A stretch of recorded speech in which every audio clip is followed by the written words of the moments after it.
Bonjour à tous et merci de nous retrouver sur la Web TV Le Média dans le cadre de l'Instant Éco où je vous retrouve en compagnie de notre chroniqueur Thomas Porcher, économiste et membre des économistes atterrés. Bonjour Thomas. Bonjour. Aujourd'hui, nous évoquerons 3 sujets. La question a fait l'objet de 2 unes consécutives du journal Libération. De nombreux électeurs de gauche ne feraient pas barrage en 2022 si le second tour des présidentielles opposait encore une fois Emmanuel Macron à Marine Le Pen, consommant ainsi la rupture avec le candidat barrage de 2017. Comment expliquer cet état d'esprit de la part de ceux-là même qui, par 2 fois dans l'histoire de la Ve République, en 2002 et en 2017, ont appelé au Front républicain ? 1 an et 3 mois nous séparent des élections présidentielles et les derniers sondages ne sont pas rassurants. En tête, Marine Le Pen et Emmanuel Macron. La gauche est une nouvelle fois divisée sur de nombreux sujets et semble peiner à trouver un candidat convaincant. Quelle stratégie adopter afin d'éviter le scénario catastrophe que semblent justement redouter les électeurs de gauche, peu prompts à faire barrage ? Il s'agit probablement de l'une des dernières grandes réformes de ce quinquennat. La réforme de l'assurance chômage, présentée le 2 mars dernier par la ministre du Travail, Elisabeth Borne. Contestée par les syndicats, la ministre se défend en expliquant que cette réforme viserait à lutter contre la précarité et les injustices liées au système actuel de l'assurance chômage. Mais qu'en est-il réellement ?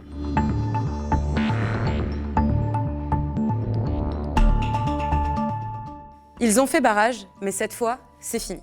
C'est la gueule de bois pour de nombreux électeurs de gauche qui se refusent à voter pour un candidat qui ne les convainc pas. Et ceci même s'il s'agit de faire un front républicain. Ainsi, au barrage des élections de 2002 et 2017, où le parti d'extrême droite se trouvait au second tour, ces électeurs préfèrent l'abstention.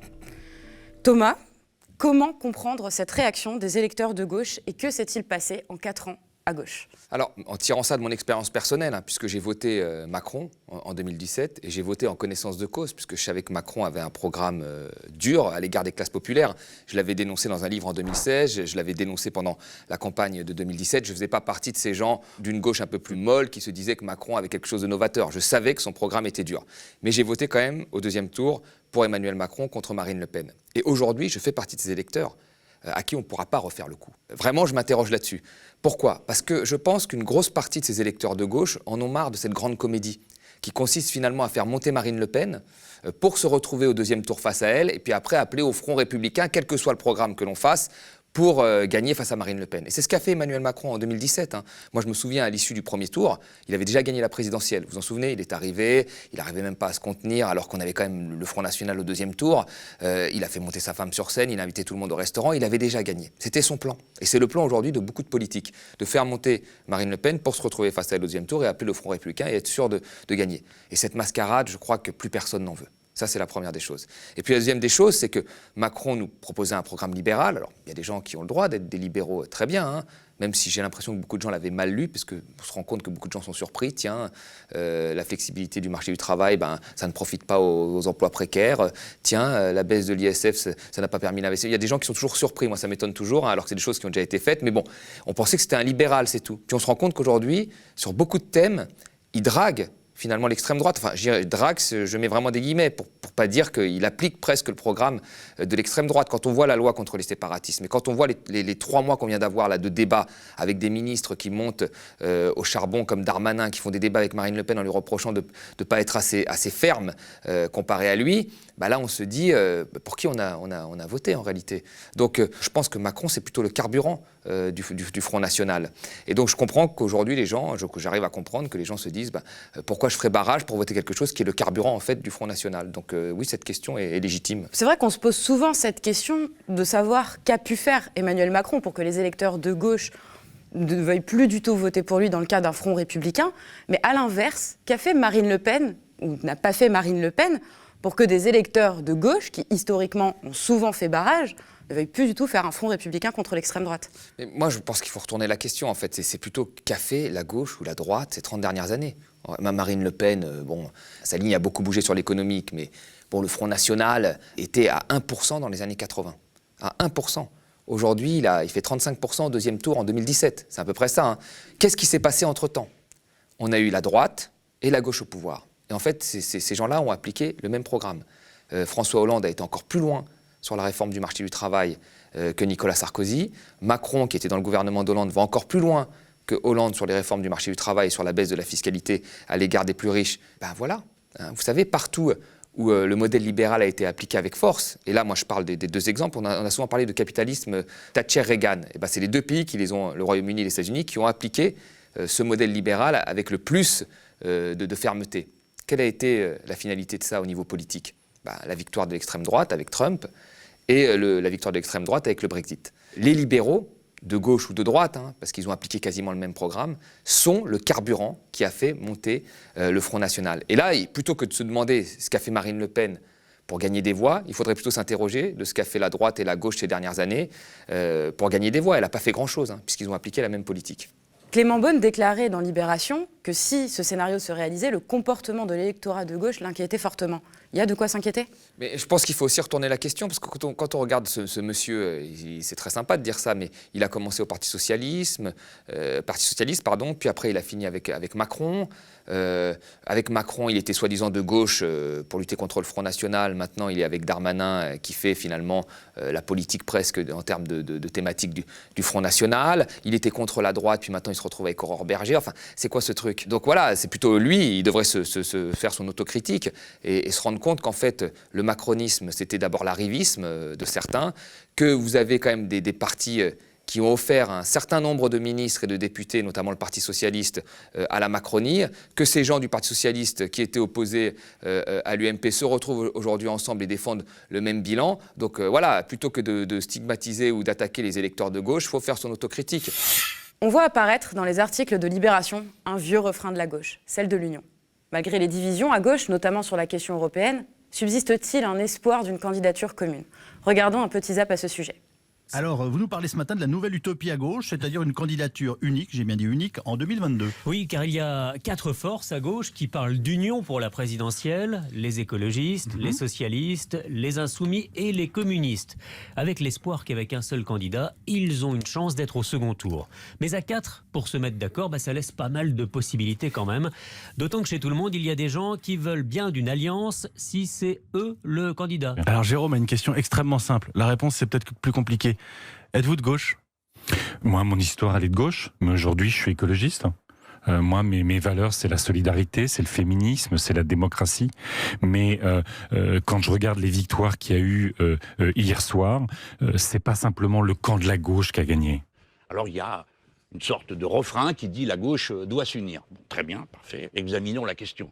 Je commence d'abord par dire que les Insoumis ont fait une proposition pour les régionales et les cantonales, dont le résultat est le suivant à cette heure. Nous proposions qu'on ait un cadre national et que tout le monde se mette d'accord. Pourquoi ? Parce que les gros sujets qui fâchent, ils ne sont pas en cause dans les régions et dans les départements. C'est-à-dire l'Europe, c'est-à-dire la constitution de la 6e République, c'est-à-dire la planification écologique, c'est-à-dire les plans de nationalisation d'un certain nombre de secteurs. À gauche, un courant d'idées né, en gros, on considère, ce courant d'idées considère que la seule chance pour la gauche en 2022, c'est une sorte d'alliance entre vous et Jean-Luc Mélenchon. Est-ce que vous avez entendu ça ? J'ai entendu ça, mais moi, mon sujet, c'est pas les alliances. C'est-à-dire que les alliances où un parti plus un parti, ça fait jamais deux. Vous voyez ? Jamais. Pourquoi ? Parce que c'est des accords, mais ça fait des accords d'appareil, en dehors des gens. Donc moi, je ne suis pas du tout convaincu de ça. Je ne pense pas que ça marche, premièrement. Et qu'est-ce qui marcherait ? Je ne sais pas, justement. Quand on voit l'état des divisions à gauche, je ne sais pas ce qui marcherait. Parce que chacun est dans son couloir. Alors Thomas, j'ai une question. Une union de la gauche est-elle possible pour 2022 et sur quelle base, notamment économique, pourrait se faire l'union de la gauche et quel thème rassemble la gauche aujourd'hui ? Vous savez, moi j'ai fait partie de ces gens qui ont cru pendant très longtemps à l'union de la gauche. Moi j'ai toujours défendu le fait qu'il fallait aller parler avec des gens qui n'avaient pas la même vision finalement de ce qu'était la gauche ou la même vision économique que moi. Par exemple, j'ai signé l'appel à la primaire des gauches en 2016 parce que quand Hollande a fait ce tournant, en fait, ce tournant de droite, avec la politique de l'offre, le CICE, avec Valls, etc., en tant que Premier ministre, et le matraquage des étudiants, et ainsi de suite, il y a eu un certain nombre de gens du Parti socialiste qui se sont dit des frondeurs. Et je trouvais ça plutôt sain. Moi, j'ai connu des élus du Parti socialiste, des militants, qui ne se retrouvaient pas du tout dans cette politique-là, et qui ont été des frondeurs. Donc je trouvais ça bien, Arnaud Montebourg, Benoît Hamon, etc. Donc à ce moment-là, moi je trouvais qu'il y avait une possibilité d'union avec la France insoumise, avec une partie d'Europe Écologie Les Verts, pour représenter une partie de la population qui pèse plus de 20%. Et là pour moi, ça avait un sens pour 2017.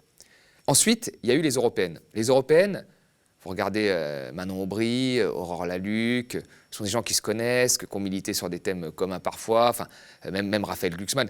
Pareil, il y avait une politique de Macron qui a été mise en place, et vous vous dites, bon, pourquoi pas une alliance à ce moment-là, pourquoi pas? C'est vrai, pour montrer en fait que derrière la politique de Macron, il y a des gens qui sont contre et qui peuvent représenter plus de 20% des voix. C'était jouable. Mais là, on est dans une période de crise.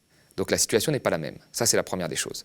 C'est-à-dire que là, on ne pourra pas se contenter d'une politique molle qui consiste juste à dire on arrête les réformes et tout va bien. Là, il faut vraiment faire de la relance économique, avoir une vraie vision sur la politique contracyclique, les déficits, la dette, etc., que n'a pas une grosse partie de la gauche en réalité. Je veux dire, la gauche du PS, même celle qui a fait des choses bien, comme les 35 heures, bon, bah, c'est quand même la gauche qui a privatisé beaucoup, qui a eu du mal à prononcer le mot ouvrier, et ainsi de suite. Donc ce n'est pas une gauche qui est pour moi prête à la crise qui arrive.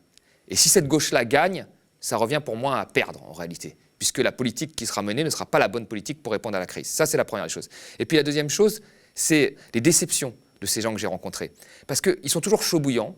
Ils sont toujours chauds bouillants au départ. Hein. Ils vous expliquent toujours que, bon, avec une certaine naïveté, ils se sont trompés, ils n'ont pas vu les choses venir, qu'ils ne savaient pas que ça allait être comme ça et que maintenant ils regrettent. Et puis dès qu'il s'agit d'être aux manettes ou d'avoir accès aux manettes, et ben là, ils redeviennent ce qu'ils sont, comme un élastique. Vous voyez ? Donc, ils vont, par exemple, aux européennes, certains défendaient l'Europe de Delors. Bah, L'Europe de Delors, c'est l'Europe des mouvements des capitaux, c'est l'Europe qui a permis qu'il y ait des paradis fiscaux en Europe, c'est l'Europe qui a permis que tous les ajustements structurels reposent sur les populations plutôt que sur la monnaie. Donc, on ne peut pas assumer cet héritage si on sait de quoi on parle, un minimum. Et tu as beaucoup de gens qui faisaient ça.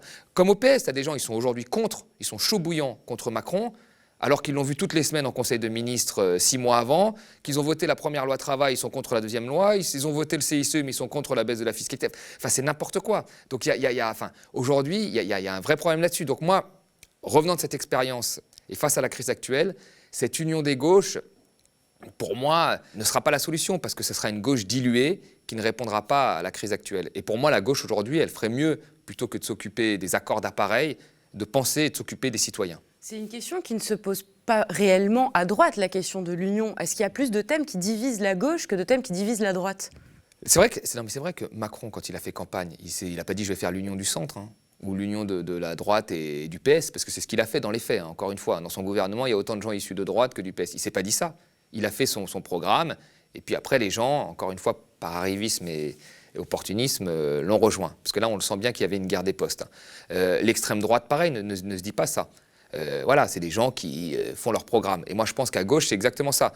C'est que là, plutôt que de se dire, bon, on est d'accord sur quoi, et puis à la fin, on se rend compte qu'on n'est pas vraiment d'accord quand on creuse, notamment sur la question européenne, sur la question de la remise en cause des traités européens. Certains veulent faire à l'intérieur des traités, d'autres veulent carrément en sortir. Je pense que sur la flexibilité du travail, je pense qu'on aurait des grosses différences. Enfin bon, je pense que plutôt que d'essayer de s'accorder sur un programme, et puis après de se redistribuer les postes, parce qu'il y a toujours ça à la fin, attention, hein, il y a toujours quel poste tu prends, comment tu vas pouvoir manger, parce que pour beaucoup de gens, c'est un métier, la politique, et on l'a bien vu, hein, et je le répète, c'est que le parti de gauche qui a offert le plus de ministres et de députés à Macron, c'est le PS. Puis après, vous avez Europe Écologie Les Verts, hein, qui en a offert aussi pas mal, un certain nombre, notamment de députés, hein, Pascal Canfin, Monsieur Durand, enfin, ça commence à être un peu fatigant, toute cette histoire, vous voyez. Donc là, moi, je pense que la gauche devrait se concentrer sur les citoyens. Et aujourd'hui, il ne faut pas faire une union des gauches, il faut plutôt faire une union des citoyens, en fait. Il faut que des différentes catégories de ce que compose la France, au-delà de leurs différences culturelles, sociales, géographiques, puissent se retrouver dans un programme pour accéder au pouvoir. Et ce serait un programme, pour moi, qui se baserait en priorité sur l'économie. Parce que ce qui rassemble toutes ces personnes, c'est qu'ils sont victimes du modèle économique tel qu'il est appliqué depuis 30 ans. Et donc aujourd'hui, la vraie question, c'est de réunir ces gens pour pouvoir gagner. Après, le reste, ça se fera naturellement. Hein. Mais ce n'est pas de commencer à discuter pendant 3 heures des postes qu'on va prendre et du programme qu'on va faire, parce que jusqu'à preuve du contraire, déjà, ça n'a pas encore abouti. Et puis quand ça aboutit à une gauche qui se dilue et qui finit par appliquer la politique de la droite et qui fait monter le Front National. Et on revient à notre première question, vous voyez, le serpent se mord la queue. Dans l'urgence, comment faire pour contrer le camp néolibéral qu'incarne à la fois Emmanuel Macron et Marine Le Pen ? Mais je pense qu'il y a un certain nombre de candidats là qu'on voit apparaître avec des Jean-Luc Mélenchon, Arnaud Montebourg, etc., avec des propositions plutôt très à gauche et qui se rejoignent sur beaucoup de points. Bon, ben, nous verrons.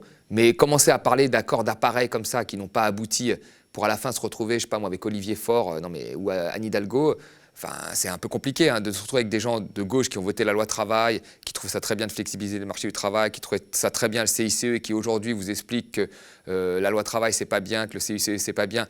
Des gens qui n'ont pas vu tous ces étudiants qui ont manifesté contre la loi travail pendant le quinquennat Hollande et qui se prenaient des coups de matraque et qui ne voyaient rien comme Najat Vallaud-Belkacem et qui vous expliquent aujourd'hui que oui, il faut une alliance des gauches. Moi j'ai du mal à la voir cette alliance. Et même sur la dernière loi, la loi contre le séparatisme, elle est où l'alliance des gauches là? Quand vous avez le PS qui s'abstient sur le vote sur ce projet de loi, quand vous avez la moitié du Parti communiste qui s'abstient, après 3 mois de débats nauséabonds où on a frappé, on a très bien vu qui est-ce qu'on frappait, les Français de confession musulmane, en allant sur vraiment le discours du Front National, et que vous avez à la fin le PS qui dit « moi je m'abstiens », sauf un de Génération, vous vous dites là, elle est où l'alliance des gauches? Moi, je ne la vois pas, hein, personnellement. Alors, il y a toujours des gens qui vont dire oui, mais ça, c'est pas grave. On additionne tout ce qui n'est pas grave et à la fin, on a quand même un espace énorme. Et encore une fois, vraiment, là, on est face à une crise majeure où il va falloir vraiment un programme de rupture, pas d'accompagnement, un programme de rupture. Et là, ce programme ne peut pas être porté par ceux qui ont été aux manettes et qui ont fait qu'on se retrouve dans cette situation. C'est-à-dire ceux qui ont supprimé des lits d'hôpitaux, ceux qui ont baissé le nombre de fonctionnaires, ceux qui ont fait qu'aujourd'hui des gens vont être plus facilement mis au chômage grâce aux lois travail, ces gens-là, aujourd'hui, la seule chose qu'ils devraient faire, c'est se taire. C'est tout. Ils ne devraient pas se dire qu'ils ont une possibilité d'arriver aux manettes. Repoussée plusieurs fois en raison de la crise sanitaire, la réforme de l'assurance chômage n'a néanmoins pas été oubliée par le gouvernement. Bien qu'elle soit particulièrement controversée par les syndicats, la réforme entrera partiellement en vigueur dès le 1er juillet et pleinement en octobre. Regardons un petit récap en images. Alors je vous confirme qu'effectivement, je vois les organisations patronales et syndicales mardi prochain pour leur présenter notre proposition de réforme de l'assurance chômage. Ça me paraît logique qu'on tienne compte du marché du travail pour définir les règles de l'assurance chômage. Moi, je pense que cette réforme, elle est nécessaire, notamment pour lutter contre la précarité et dissuader les entreprises de recourir de façon excessive à des contrats courts. Et c'est bien le système de bonus-malus qui doit répondre à cet objectif. Et puis, il y a aussi un enjeu d'équité. La justice sociale est tellement le combat de votre vie que vous remettez sur la table la réforme de l'assurance chômage que vous aviez suspendue au début de la crise sanitaire. C'est donc en pleine pandémie que vous partez à la chasse aux chômeurs. Vous allez réduire les indemnisations pour 40% des allocataires et pénaliser en premier les travailleurs qui enchaînent les contrats courts plutôt que les entreprises qui les proposent. C'est brillant. C'est vrai que dans un pays où déjà un chômeur sur 2 n'est pas indemnisé, où 10 millions de personnes vivent sous le seuil de pauvreté, où plus de 700 000 emplois ont été supprimés depuis mars, votre réforme est tout ce qui nous manquait. Alors Thomas, simplement, que prévoit cette réforme concrètement et quels seront les changements pour les chômeurs ? Alors, la première chose qui m'interroge, c'est que beaucoup de gens se rendent compte, en fait, qu'au final, cette loi va baisser les prestations chômage. Alors que quand on regarde le programme de Macron, c'était clairement écrit. Il fallait juste un petit peu réfléchir. Bizarrement, personne ne lui a posé la question à l'époque, ni les journalistes, ni l'opposition. Dans le programme de Macron, il y avait écrit que Macron voulait ouvrir l'assurance chômage aux auto-entrepreneurs, avec, vous savez, c'est l'ubérisation de l'économie, et aux démissionnaires. Voilà, tous les 5 ans, c'est à peu près ça. Mais sous condition d'une économie de 10 milliards sur l'assurance chômage. Ça veut dire que moi, je me posais une question, c'est comment on peut ouvrir des nouveaux droits à des nouvelles personnes tout en diminuant finalement les montants dans l'assurance chômage. Donc ça voulait dire quoi? Ça voulait dire que les prestations chômage allaient diminuer ou la durée des prestations allait baisser. Donc là, il aurait fallu lui poser la question. Bon, c'est très bien, tu ouvres des droits aux démissionnaires, tu ouvres des droits aux auto-entrepreneurs, mais tu baisses le niveau de l'assurance chômage. Comment tu fais? Personne ne lui a posé cette question. Simple. Et là, on se rend compte, ah bah tiens, on va baisser les prestations chômage, c'est horrible. Bah oui, ils vont les baisser. C'est le principe même. Enfin, Macron, il n'a jamais voulu offrir plus de prestations, plus de retraites aux gens. Le but, c'est d'économiser. Globalement, c'est d'économiser 60 milliards sur la dépense publique. Donc le but, c'est l'économie. D'accord ? Et la première moulure de cette réforme, c'était quoi? C'était de faire perdre 200 € de prestations chômage à 850 000 chômeurs. Alors 200 €, c'est énorme. Je veux dire, aujourd'hui, vous avez, avant la crise du Covid, vous aviez 5-6 millions de chômeurs. La moitié ne sont pas indemnisés. Ils ne touchent rien. L'autre moitié, ils touchent en moyenne, un peu plus de 1 000 €. Vous voyez? Donc, on ne roule pas sur l'or. D'accord? Et là, il s'agit de faire perdre 200 € à 850 000 chômeurs en période de crise. Vous voyez? Alors là, bien sûr, les gens se disent, bon, c'est la crise du Covid, il faut qu'on réforme un petit peu ça. Et Madame Borne, elle dit, bon, bah voilà, on va réformer ça. Maintenant, ils ne vont plus perdre 200 €, ils vont perdre 180.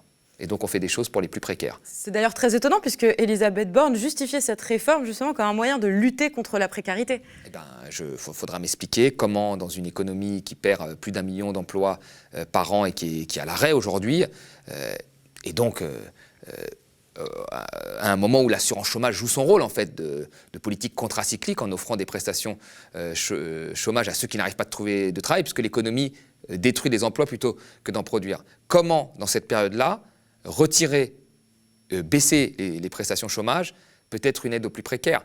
Bon, je pense que ces gens vivent sur une autre planète, et je pense qu'à partir du moment où il y a encore des prestations, et même à la fin, je pense qu'on sera comme au Royaume-Uni, on aura une prestation chômage moyenne de 300-400 €, ils nous diront qu'ils en font trop pour les chômeurs. Donc c'est ça, le macronisme, c'est en fait la casse du modèle social, une individualisation du chômage. Si tu es au chômage, c'est de ta faute. C'est pas de la faute. Alors moi, je vois pas comment c'est de la faute des restaurateurs. Faudra m'expliquer, hein, ou des serveurs. C'est pas de leur faute. Hein, c'est tombé. C'est un virus qui arrive et voilà. Bon, on peut pas. Voilà. Et ça, quand on t'explique, c'est de ta faute. Et donc, voilà, il faut individualiser le problème et en donnant de moins en moins de prestations. Comme ça, les gens trouveront n'importe quel boulot, Uber Eats, Deliveroo, etc. Et c'est le but du macronisme. C'est ça l'ubérisation de l'économie. C'est d'avoir une main-d'œuvre corvéable à merci que les évadés fiscaux que Macron accueille à Versailles pourront utiliser à foison. Le but, c'est ça. Alors, on va moins loin que ce qui était prévu au départ. Et comme on va moins loin et moins fortement que ce qui était prévu au départ, donc on dit qu'on fait quelque chose pour les plus précaires. Encore une fois, on est dans la mascarade, là, on est dans la blague. Quelles que soient les incitations que l'on rajoute à cette loi, il faut toujours avoir en tête que cette loi se fait sur une enveloppe globale en baisse. Et donc, que la logique qui domine ça, comme la réforme des retraites ou comme d'autres réformes, c'est la logique de l'économie. Voilà, utiliser moins d'argent. Parce qu'on part du principe que si on donne moins aux chômeurs, il va être obligé de travailler et à n'importe quel prix. Voilà. Alors plutôt que se concentrer sur le fait de relancer l'activité pour que l'économie crée des emplois et que ces gens trouvent des emplois, les chômeurs trouvent des emplois rapidement, on frappe sur, comme on est incapable de faire ça, on frappe sur le chômeur pour qu'il n'ait plus de prestations et puis qu'il se vende au plus offrant. Enfin, au moins offrant, plutôt. C'est la fin de cette édition spéciale de notre émission L'Instant Éco. Merci de l'avoir suivie avec nous. Si elle vous a plu, n'hésitez pas à la partager sur les réseaux sociaux. Pour soutenir le média, devenez sociaux, faites un don aux médias et à bientôt. Chaque jour, l'espace de nos libertés se rétrécit. Nos habitudes, ce que nous considérions comme nos acquis, sont brutalement remises en cause. Dans la période de doute que nous vivons, plus que jamais, la liberté d'informer est un enjeu essentiel qu'il nous faut défendre pour garantir toutes nos libertés. Les médias installés ne cachent même plus leur haine de la contradiction. Il est important de questionner leur légitimité dès lors qu'ils répandent sans honte une propagande gouvernementale et stigmatisent, divisent pour permettre à leurs maîtres de mieux régner. Indigéniste, militant islamiste. Il est de notre devoir de dévoiler les préjugés de ceux-là pour qui un manifestant n'est qu'un délinquant. C'est du maquillage, on vous rassure. Du sang sur un visage, rien que de la peinture, un réfugié, un problème à effacer. Si je retourne au Soudan, est-ce que je vais pouvoir rester en vie ou est-ce que je vais mourir? Notre engagement, c'est de vous donner la parole. À vous, citoyens pacifiques ou en colère, syndicalistes, activistes, indignés, opprimés et oubliés de la République. Penseurs et intellectuels libres. C'est même la finalité de la démocratie que de réviser ses propres institutions. Donc si on a une force armée qui les défend contre tout changement, c'est plus la démocratie. Vous tous qui avez une parole à défendre, parce que vous portez des valeurs, un idéal commun. Si le gouvernement français nous avait écoutés, on ne serait pas là aujourd'hui pour Cédric Chuvia. Cela fait 3 ans que nous avons décidé de construire une alternative aux médias des milliardaires. 3 ans qu'en dépit de tout, grâce à votre volonté, nous tenons. Un journalisme indépendant, c'est hyper important, un journalisme progressiste, humaniste, féministe, écologiste. On les appelle les sociaux, mais ce sont surtout des citoyennes et des citoyens qui, chaque mois, et à hauteur de leurs moyens, donnent de l'argent, de leur temps. Je vais dans les manifestations, je prends des images que j'envoie aux médias. Au travers de nos enquêtes et de nos reportages, de nos articles, ce sont leurs voix que l'on porte. Sans eux, nous n'existons pas. Le média, comme vous le savez, ne vit que des cotisations de ses sociaux. Dès notre création, la question de la mise en adéquation de notre structure avec notre modèle et notre manifeste a été au centre de notre réflexion. Nous avons réussi ce pari fou. Aujourd'hui, nous faisons le pas qu'il fallait faire. Nous devenons une SKIC, une société coopérative d'intérêt collectif, associant sociétaires, bénévoles, salariés et partenaires.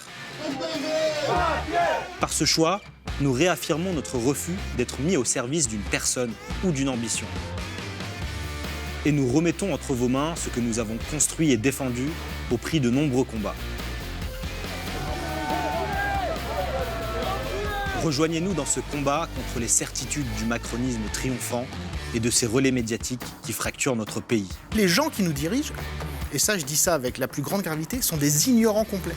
Rejoignez-nous pour consolider un média coopératif au service de l'intérêt général humain. Eh ben on va se battre, on va se soulever. Rejoignez le média en devenant sociétaire de la première coopérative audiovisuelle de France.